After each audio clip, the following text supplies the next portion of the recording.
things that aren't real heavy, so I would stick with 1/2 inch plywood would be plenty to even 3/8 inch plywood. But in order to come up with our initial shape, some people start off with just a basic oval, and you can do whatever shape you really want, kind of depending on what you want to end up with. Since we're going to be doing rocks, I would like the back to have a little bit more character than just a round or an oval shape. So we'll talk about how we ended up with this. So I'll take my mannequin that we're going to end up doing, and he's already been set, his eyes and everything's all set on him. So I can look at this mannequin and say, okay, I know I want his eyes to end up being level. So this is about the position that he would have to be in order to be like that. And I've already got the rods already pre-bent to a straight, so that all of them are all matching. That's a big deal, is to make sure they have all of those. I see a lot of people fighting, trying to get things onto bases, and it's hard to make bases work when all of your connections that go in are different angles. So anyways, I start off with the mannequin, grab a piece of paper, lay it down, and in my mind, and I don't know if this is the way you usually do it, Brett, do you do it the same way? Yep. I kind of imagine that, because it'd be hard for me to do this on a wall. I imagine that this is the wall, if this is going to be like that. So then I'll take and I'll hold the mannequin in whatever position that he's going to be. We knew that this customer wanted this mannequin away from the wall quite a ways, so we needed to have him out something like that. And then I would take and figure out just a basic shape, kind of going off of where the feet lie. So this one, he was pretty flat. You get into other mannequins and they've got one foot here and another foot down there. So you want to kind of take that into accordance. So this is kind of what we ended up with, was something like that when we drew it all out. Just kind of by holding him, just took and figure, okay, if his back foot was sitting on a rock, then maybe this is the shape it would be at the wall. And just kind of drew some kind of a basic shape. It doesn't have to be crazy, because we're going to end up pouring foam and covering this entire thing with foam. Now, the reason we're doing that is because it's a small enough base. If you get to a big base, we would do more of a hollow structure. Yeah, something that we would do in fiberglass, a little bit more, Right. a little more strength to it, that may have some more support in it for Right. leg rods and so forth. But this with foam, gosh, finished product, this won't be more than maybe 10 pounds, Right. 10, 12 pounds. Right. Nice and lightweight. Yeah. So I'd start off with getting your back wall piece, which I've already got put right here. That's the exact same piece. Brought it down, traced it over, and put it onto 1/2 inch plywood. Got it all cut out. Now I did basically the same thing for the top. Once I had the back piece made, kind of came in here again and said, I want it to kind of look like a rock. So if there's a rock coming here, how would it line up at the feet? We know it needs to come out, so his feet line there. We know that he needs a little bit of support in the front, so I kind of made another piece of plywood that came out in the front. And then these little pegs were just added just to bring it up to his feet, because we wanted to have his feet all at different levels in order to give him a little bit more character. There's a little bit of structural down on the bottom, but very little. It doesn't need to be super strong, because we're going to be covering the whole thing with foam, and that's going to give it its real strength when we do that. So this is basically how I go about doing all of our wall mounts. It just kind of depends on where the feet are, but basically it's always the same kind of process for a wall mount. Now, if it were going to be something like a table mount, and like this otter is a good example here. You just want to make a base that sits on a table, and just a nice flat base. It doesn't have to be anything. His feet aren't up at different levels. This was pretty easy to construct. So we just took some plywood, put a rib in it for support so that it wouldn't bow or whatever, and then raised up his feet so we had extra little supports that came up underneath his feet so that he was on there. I must have, there we go. Had extra little supports come up under his feet, and then poured foam. And it goes very, very quickly. With something like this, I would just loose pour the foam. I wouldn't try to control it. With something like this, we need that foam to come up and out. So we're gonna be using a bag to kind of help control that foam as we're doing it. And it'll go very quickly here. So you can kind of get an idea of that. Is there, what would? No, I think you've got a great start to your armature. I think that's where the basis of all of this starts, is a good solid armature. It's not overbearing, overpowerful. You don't want to dominate the animal itself. You want to make sure that you're able to feature the cat as the primary focus, and leave some room for some creativity with your habitat. This would be a really neat piece. Yeah, and that, like he said, playing off of that, don't make it too big, because once you get the wood too big, then you're gonna add foam on top, it's gonna get even bigger, then you add your mache, it's gonna get bigger, next thing you know, you've got this whopping huge base. Yeah. So yeah, try and think as minimal as you possibly can when it comes to the wood, and if there's any area that you can chop off, cut it off, because if you decide later you want it bigger, you can always add it. Yep. Yeah. Always add later. Yep. So, yeah.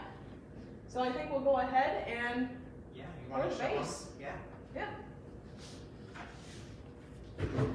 So we talked about foam. We've talked about it in several different previous live episodes, but this is just 2-part foam. It's a 2.5 pound density, just in case. Yeah. So those of you that have used this, we use it in the shop every day. It's kind of lost it's a little bit of its wow factor, but it is pretty cool. It's very versatile, and something that if you're not using foam, it's definitely worth some consideration. It's very versatile, it's very strong, and of course lightweight, so we use it an awful lot. I'm just going to pour some for you right now and show you how to actually control it for shape and a little less waste. So maximizing your foam is awful nice. Yeah, I love doing this for wall mount bases, because trying to get foam and trying to control foam, when you first mix it up and it starts to expand, it's going to want to lay out flat. So if you're making a flat base, that'd be perfect. We would whip it up, get it all mixed so that it was 100% mixed, and then pour it right away when the foam was running. And that way the foam would expand a lot horizontally and not so much up vertically.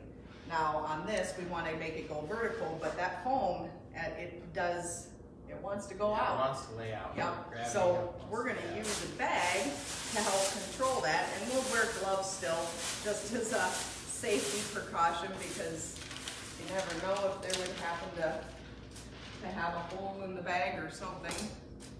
Foam is the last thing that you want on you.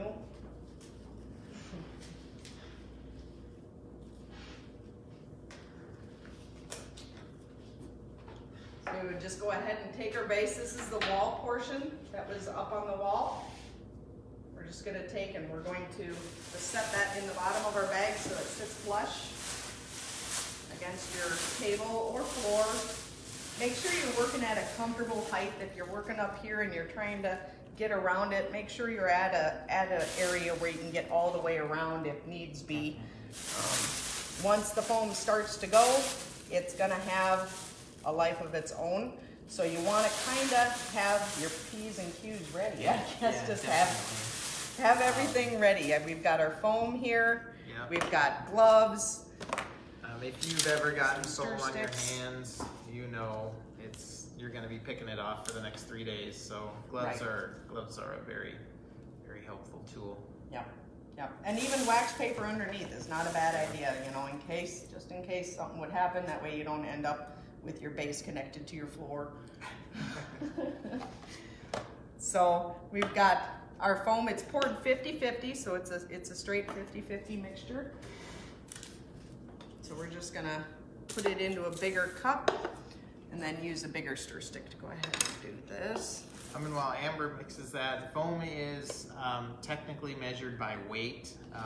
Part A and Part B are intended to be 50-50, but equal by weight rather than volume. When you get into bigger pours like this, you can optimize your foam use by weighing it. These were all pre-measured for us, so Amber's got equal parts there, and just gonna mix them up. And you don't want to over mix it. You'll mix the foam until it's evenly blended. Some people will take a wire whip or a drill and put a whip in a drill to mix it. You can do that, it works very well. This works as well, just a mixing stick, making sure that all of the swirls, the color is even, and Yep. pretty basic for most of us that do this, but for our new viewers or people that haven't used foam before, it's a Sure. Start off with small projects. Do test runs, you know. Very little, a little tiny bit of foam in a cup goes a long ways. So do a test run and make a couple of smaller bases just to get a feel for it if you haven't played with it, because you'll get an idea of when you want to pour foam. Now, right now as it is, it's just mixed up. I would go ahead, if I were going to be making a flat base, like the otter base, I would go ahead and start pouring this on, and that would give me time to make sure that we could work it over all of the wood. With trying to work it up, we could pour it on, but all that foam's going to want to go out. Yep. So I like to sit here and just kind of let it start to do its thing. As it's sitting here, it reacts pretty quickly. It's already starting to get a little bit more foamy. And once it starts to go, you're gonna wanna kinda get your stir stick set to the side so that you're ready for it. And you can see it expanding right now. And I usually will just kinda let it expand up and over this cup and just kinda start to go on. We know that we've got these supports here on the top, kind of where we want them. So we don't need the majority of our foam on the top. We need it on the bottom just to finish this out and make it look like a rock. So I'm not even pouring it. It's just expanding up over the edge and just kind of letting it fall for a bit.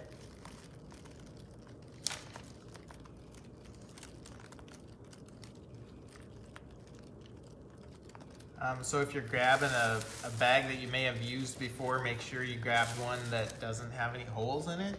Also, make sure you grab one that is dry, that doesn't have, if you've had capes or hides in one, that's not a good idea. Foam is moisture sensitive, so be careful when you do that. Yeah, that's a good point, because when I was grabbing bags, I looked and this is a used bag, and I thought, oh, there was one over there that was kind of wet. So now we'll just go ahead and kind of pick up our bag and then basically just kind of coax that foam where we want it to be up around that wood. And we might end up doing more pours.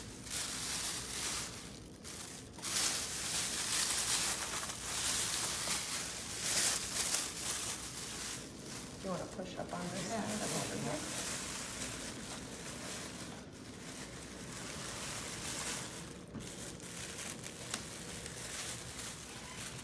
Might end up doing quite a few more pours. Boy, I thought that this was going to go further than what it is.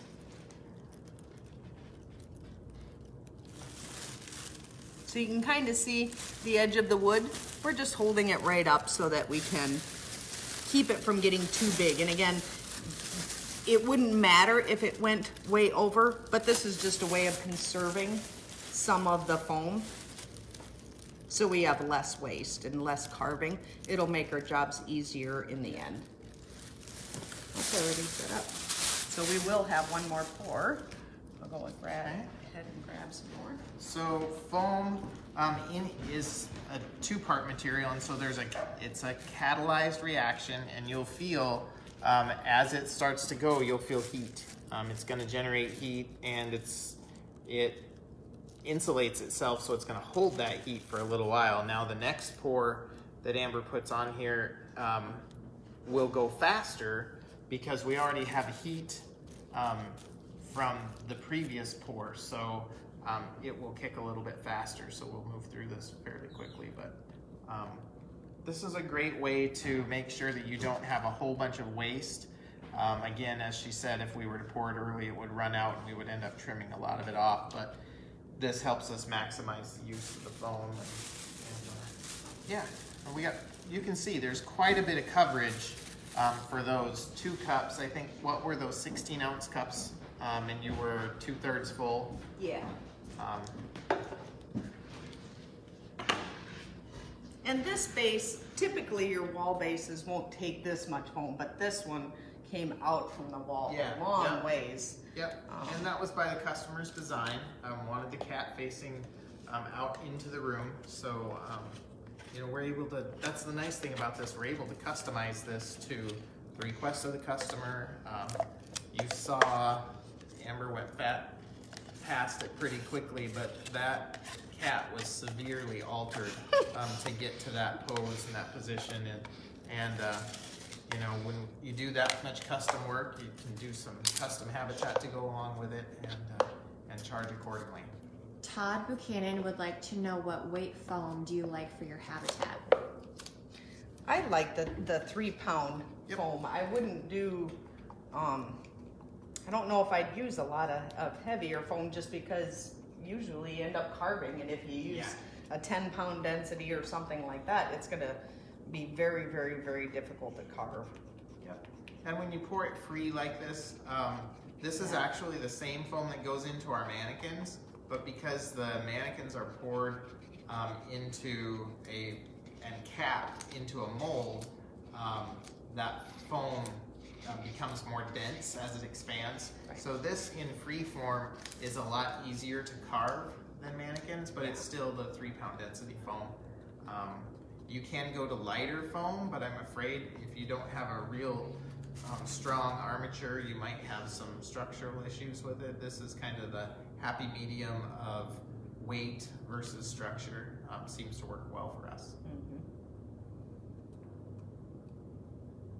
Also, don't forget to check out our YouTube channel, Matuska Taxidermy Supply Co. We have all of our live videos on there. They will usually be posted by Friday morning. What's awesome about YouTube is you don't need a Facebook account, and they are all under the playlist Facebook live videos, so you don't have to search for them. It's easy, user-friendly. So give that a go subscribe, and whenever you have time, check them out. One more pour on top.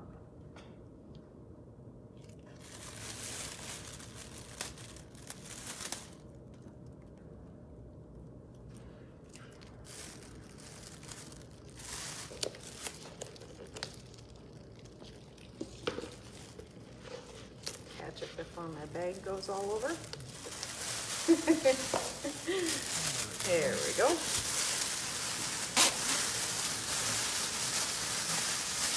We'll just go ahead and hold the bag up one more time. And like we said, this isn't necessarily the way you have to do it. There are so many different ways to be able to do this.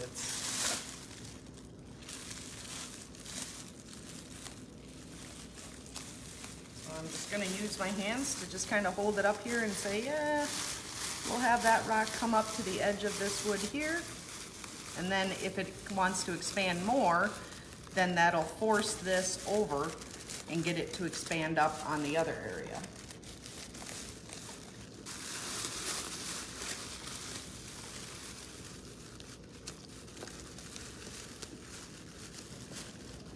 And again, it doesn't have to be pretty at this point, because if it gets somewhere and it does too much, then we can always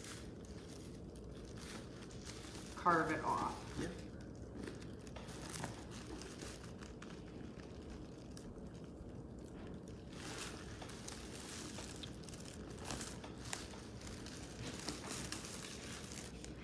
Just practice and leaving you guys alone. Marco Tulio Reyes says hi from BBD Taxidermy. BBD, big fucking down. Did it go all the way up this time? Most of the way. We're just a touch short of the edge of the wood, but we're pretty For close. Pete's sake, here I'm trying to Pretty keep close. from doing too much. Pretty close. So Mandy's practicing leaving us alone because she's gonna be out. We think we've got a pool going. Yeah. My guess is this weekend. I went for a long walk last night. Almost Is died. that your guess or is that your hope? My hope. Bill Jensen says hi. Very nice. Hello, Bill. I see a lot of people are sharing. Remember, we have a giveaway at the end. Yeah. So like and share for your chance to win. We always pick a winner at the end. And what are we giving away this week? I think your flexible mixing bowls. Oh, that's right. We're almost to that. Mm-hmm. Not quite there. Not to that step yet. And the nice thing is you can always go back to our Facebook page and watch all our live seminars. And now we can do the YouTube. So Yep. that's always a plus too. So either or.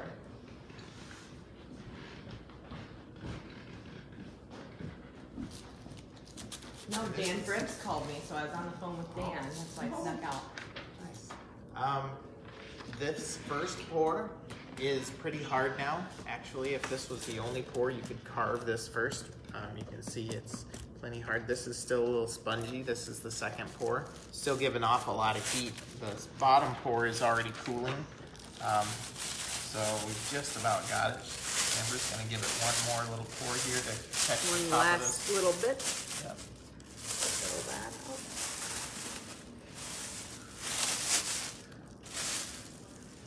Might need to hold that bag just a little Yeah. bit, otherwise I can see it. Right?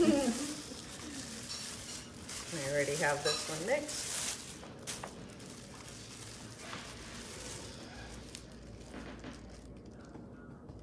Yeah, I think this will work out pretty good. Yeah, it's taking a nice Cole shape. says that you. Shut it, Cole. You're funny. Uh-oh. Comments from Cole. Yeah. Tell me I talk a lot. Yeah. I can't help it. I think what he's saying is he misses you talking a lot. Misses my because voice. You're not here. He missed you. Mm-hmm. See? All perspective. All how you look at it. These two are just so quiet. You don't have my dad here. He's on his way to Sioux Falls. Yes. Memorial Day weekend, starting a little bit early. That's pretty exciting. Huge thank you to all our vets Absolutely. for your service. We got that Monday, and then you have Father's Day right around the corner. Busy, busy time. Kids are getting out of school. Yeah. Mandy's popping a child out. Bill Jensen says that our team does a wonderful job on the helpful videos. Oh, wow. Thank you. Thanks, Thank you. Bill. Yeah. We enjoy doing them. And we finally got to a point where you guys get ready all on your own, and I don't have to do anything, so it's super nice. Well, you're not going to be here, so Uh-huh. we figured we may as well start. Taking the summer off. Everyone's gonna miss me. Looks like it's all the way up to the front where we want it now, so. And the Doesn't nice- look like much inside the bag, but it's like a, Want to like let a that go, or shall we surprise. bring that up? yeah, bring it up. It's like a surprise, once the bag comes off, it's all, And the nice thing about the Christmas bag morning. is the bag will let go. It won't, the foam basically won't stick to the bag, so that's the advantage of using the plastic bag we didn't mention before. But Jim says that the videos are awesome entertainment for those of us who are recovering from knee replacements. oh no, recovering, that doesn't sound fun. Hopefully a swift and and easy recovery.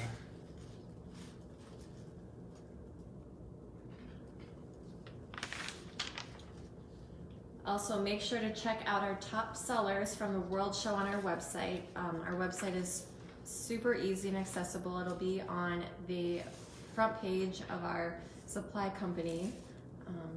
So that's another thing to keep in mind. And we also put a little easy tab there for Father's Day and gift ideas, because that is right around the corner. So if you're struggling to give ideas to your family, or if you're looking for ideas for a fellow taxidermist, artist, hunter, fisherman, there's some great gift ideas on there that you can stay ahead of the game. Yeah, get them ordered early.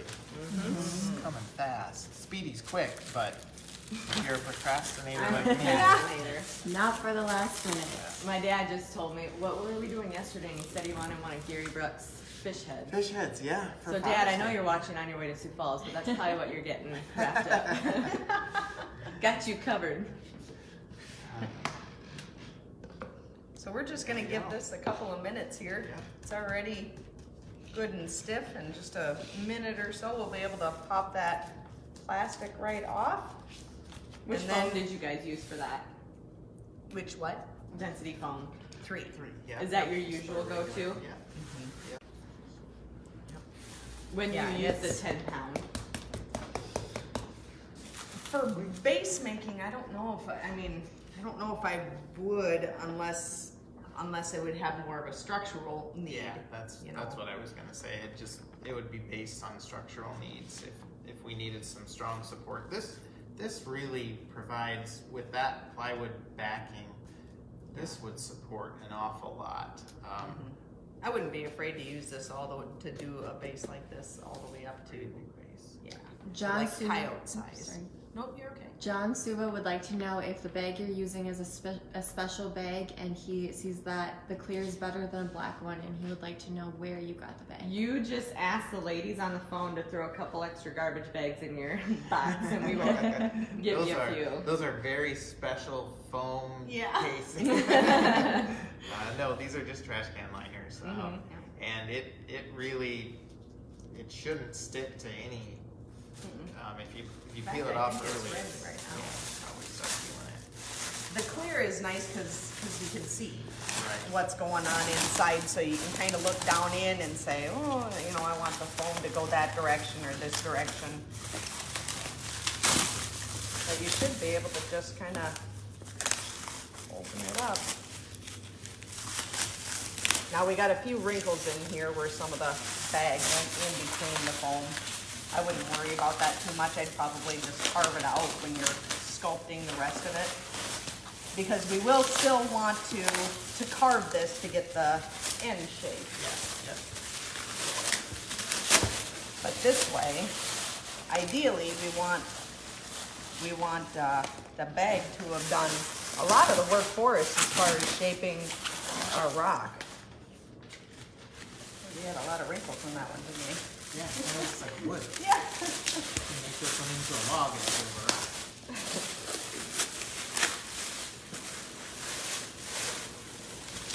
So there we go. Yeah, look at that. Now you have, and it looks kind of like a big mass, but now you've got a really good solid core for that bobcat base.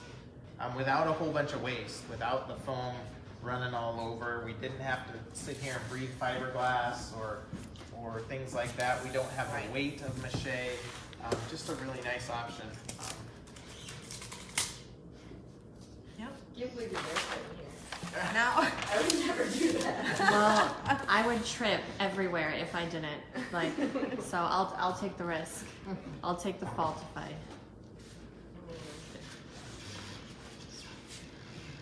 Now, ideally, we probably would have had, I would have left screws in there, and I had forgotten about it, but we're gonna have to go ahead and just find those supports again. So they're right in there, and that's about where we would end up doing. And now you can just kind of hold it up. You can put it back onto your mounting stand at this point. It probably helped you get a better view of what you want your end result to be. So we'll just go ahead and do that, pop it back on. Nice to have it up and square on the wall, so you can see exactly what your angle is going to be, especially in the case of this cat, which is kind of coming downhill. No platforms to refer to, so. There we go. 2 screws big enough. Now, once you kind of look at it, you can kind of figure out where you want all of your different cracks and crevices to be. I know that we were hoping in the initial design of this to have 2 different rocks. Let's see if I can find that hole.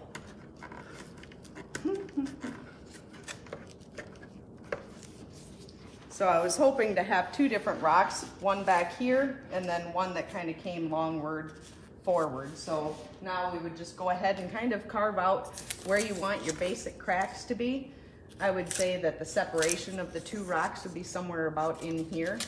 So we'd go ahead and carve away some of that extra foam, carve away some of this, and just kind of start shaping away. If you wanted to, you could even have it, you could have one here and then have a separate one. So we could even do that, carve away so that it makes it more into a 3 rock configuration.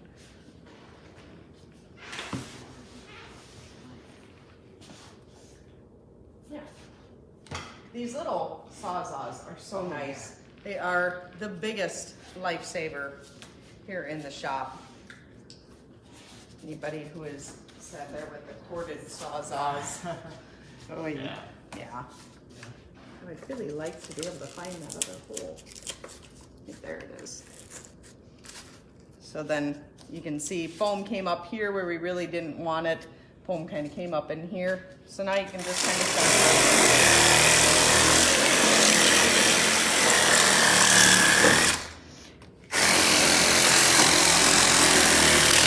we've got a loose piece that kind of got pinched in the bag. We'll just take and remove that. And make sure when you're carving too, we're gonna be covering this with mache or whatever material you use. A lot of people like the quick rock. Yep. Take into consideration the size, because once you put mache on it or anything else, it's gonna get bigger. So right now, as I'm looking at this, this is pretty big. So it's gonna take some carving to minimalize that. Otherwise it's gonna be too big of a base. It'd take away from your mount. And ideally you want it to complement your mount, not take away from it. So all of this shiny foam as well, nothing will want to stick to that. So we're gonna want to make sure that if we like the shape that it is, we would have to take a foam rougher or something, either carve off the shiny surface on the top or take some sort of a tool like a foam rougher and scratch it up, and that would allow all of your mache or even dirt. You could go ahead and just make a dirt base on this too. So you could just take and make sure it's all rough and cover it with Elmer's glue. We kind of talked about some of the basics of base making in one of our other videos, but we never really talked much on construction.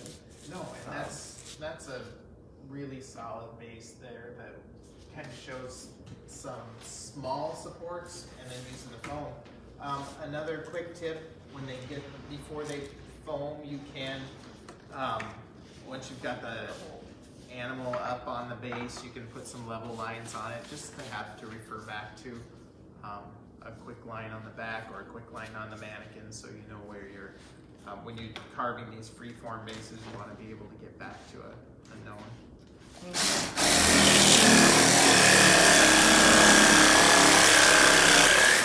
And we don't have to do all of this right now. It's going to take quite a bit, but we would just kind of, since we're going to be covering it with mache too, talking about thickness, we're going to be adding mache, and we usually put our mache on 3/8 of an inch thick or so. Yeah. So if you just make a tiny little crack and you want a big noticeable difference between this rock and this rock, you're going to have 3/8 of an inch here, 3/8 of an inch there, plus whatever width you want. So you want to make sure that you really amplify the cracks between your rocks in order to get the full effect.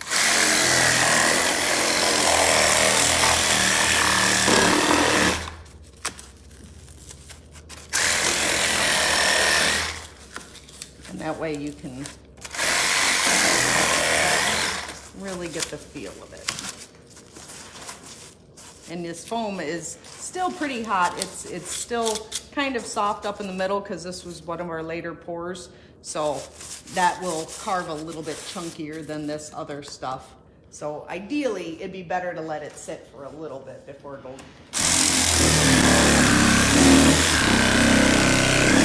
And this process is a little obnoxious and loud, and not for the person carving, just for everybody else that's around.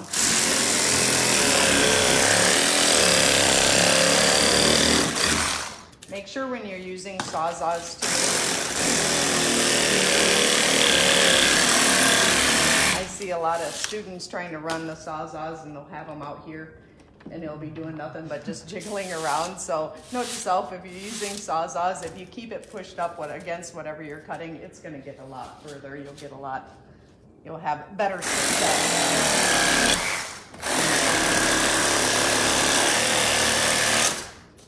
But you can kind of see that you can start to shape and get an idea of what you want it to be.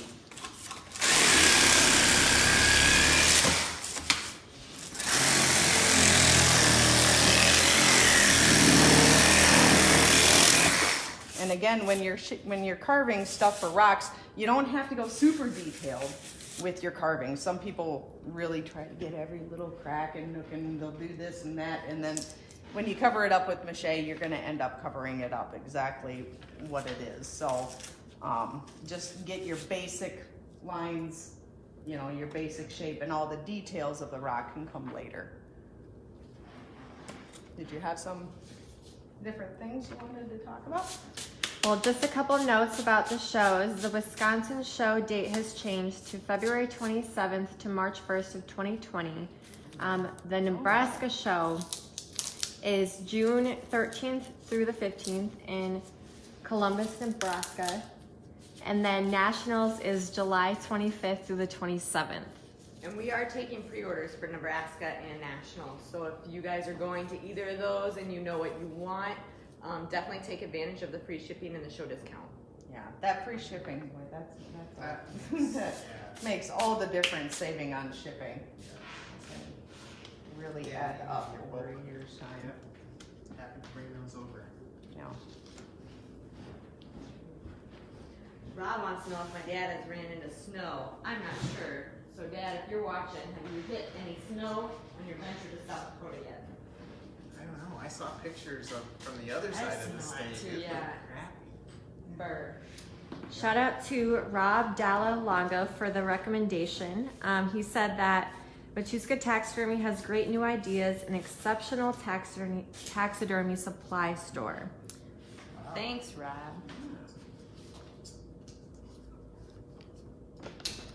I see you're using that tool again that I took a picture of. You were on the- It was, I'll be honest, it was the thing that I could see on the bench, so I grabbed it. Not necessarily the right tool for this. Okay, but I snapped a picture of you using that with the reflective eyes, because the biggest complaint with those reflective eyes is that they scratch so easily because they're acrylic and you can't buff it out as well. Yep. So you guys prefer, this is our wooden bamboo tool, comes in a set of like 5 or 6. Mm-hmm. And you like that because it doesn't scratch. Right, right. This one has got a little bit of epoxy sculpt, it looks like, so we were working with epoxy sculpt. So I'd even watch that, if you've got epoxy sculpt or anything built up on the end, get it off before messing around with your reflective eyes. Another little trick too that we've done is I'll take this to the sander. I saw that. And I will flatten out because this is more of a pointy end and it's a little too round when you're messing around with tucking and working with your eyelids. So it's nice to have a little flat surface. So I would take and sand off one of the sides just so it was basically more of like a tucking tool. So you had the pointer to be able to kind of get a hold of the skin and move it wherever you want it. And then you'd have the other flattened end for a tucker. and it worked really, really nice. I saw that on the bench the other day. Now Jim? Mandy's gonna want us to Yeah. flatten one of them. 2020. Look for that in the catalog. Jim, I would like to know if we will be posting the completed base at a later date. Yeah. And Yeah. we Yeah. surely Yeah. can, yes. Base Yeah, and you mount bet. and everything. Yep, you bet. We'll have it all finished up. And this, so now from this process, you're gonna kind of pick up where we did the rock base, right. rock making not very long ago. Right, yeah, we did the rock Mache. macheing and all that different kind of stuff. So yeah, then I just come through and start to mache from one side around, and this would be a pretty big base to mache. I would say this would be about max that I would want a rock mache, just for weight reasons on the wall. You get much bigger, and I would opt to maybe do little parts that are coming that is mostly dirt or whatever, but have just a few rocks, like have a rock edge coming out here and here, but most of it is just dirt. That way you can kind of minimalize the usage of that that mache. Yeah. And that works pretty well too. You can seal this foam and then dirt right over top of it, just Right. as she's done over here with the otter base. If you just wanted to have 3 or 4 rocks on this and then just use the foam as dirt, you can do that too. Yep, and you talk about sealing it. You want to talk about what you seal it with? Yeah, we would just seal it with Elmer's glue and water. Gives it a really nice, it sprays on, you can paint it on. It just gives a real quick sealer, takes some of the porousness out of it, and then we would actually apply the dirt with Elmer's glue as well. So it's Straight Elmer's. Yep, straight Elmer's. Yep. And what brand of Sawzall is that? Milwaukee. This is a Milwaukee. That's Mark asked. Yeah. No, Yeah. Brett Kaysen asked. We are a Might be a little biased there. Not many tools other than red ones around here. No, we really like our little handheld, and this size is a wonderful size. This is my favorite out of all of them that we've got. I will always migrate to this one because it's so nice and lightweight that you can carry it around and alter and do stuff with it all day without having sore arms. And I know that sounds dumb, but No. It doesn't. oh, It you doesn't. start handling those big tools. even drills at home. I like Yeah. the small ones. Yeah, these little ones, when you start getting to doing stuff like this or big alteration jobs, this thing was cut probably 30, 40 times. And it was the little sawzall all the time, because otherwise your arms would get pretty tired by the end of the day. So, The more convenient they are, the more you reach for it, the more efficient it becomes. and the more and more we carve, I just kind of keep on taking this. I messed through this a little bit. I should have had some wires or screws or something sticking out of our connection holes so that they didn't get filled in with foam, and then I would have been able to find them easy in order to be able to put the animal back on and off. There's one hiding around in this little 1/2 inch up here, but I'm not finding it right now, so I'm sure Tom is really impressed. But doing that ahead of time is a really good idea. Just have something that you don't mind getting foam on. Don't use any of your good tools, but just a piece of wire or a screw sticking out of your holes. That way you don't lose them in your massive foam. And then it's just a matter of popping the screws out, and you know exactly where your animal was sitting on the initial wood structure. But the more and more we carve, I just kind of keep setting them on, test fitting them, and make sure that the base flows with the animal. That's a big deal, making sure that the base goes with the feet. And that's why we'd like to do this ideally before we mount. You'll see people want to mount first and then make a base after, and that can be done, but it gets a little bit trickier because you want the feet to look like they're on the ground. And if, let's say, worst would come to worst, and you would have a mount that you would want to make a base for afterwards, you could do a similar process like what we did. You would take your animal, I would bag up the feet because I'm very paranoid about that foam leaking. So I would bag up the feet real good and have it taped up around, or just something to where there's no way foam would get on it. Pour your foam wherever your feet is gonna go, put your animal on, And you could even pour your foam and put another bag. I'm so paranoid about the foam getting onto the animal, but you could do that, and then as that foam is expanding, it'll expand up and it won't get onto your mounted animal. Once your foam is all hard, take your animal off and you'll have a perfect little footprint of where your feet go, and that way you can carve it away and make it look like the feet are touching the ground. There's nothing worse than having a mount with his fingers Toes out. sticking up from the base. So, yeah. No, this is something you could adapt to any habitat scenario. We've got it with small mammal. We can put together pretty good sized mammals, bobcat, coyote. And you can go through some of your bird bases, works really well for smaller bird bases, fish bases. Kind of do it for anything. So it works out very well. Foam is your friend. It's something that we use. We use a lot, and the more familiar you get with it, the more often you're going to reach for it, because it's a great tool in the shop. Oh yeah. It is so fun to start playing around with it, and you just realize what you can do, and the more familiar, you just kind of go wild. Do you want to talk about the mixing bowl we're going to be giving away? Oh yeah. So we're going to pick we have 2 winners from last week. That first one, if they're watching, gets this bowl. If they are not watching right now, then it goes to one of you guys, lucky winners. So stay tuned and stay watching. And remember to share for your chance to win next week.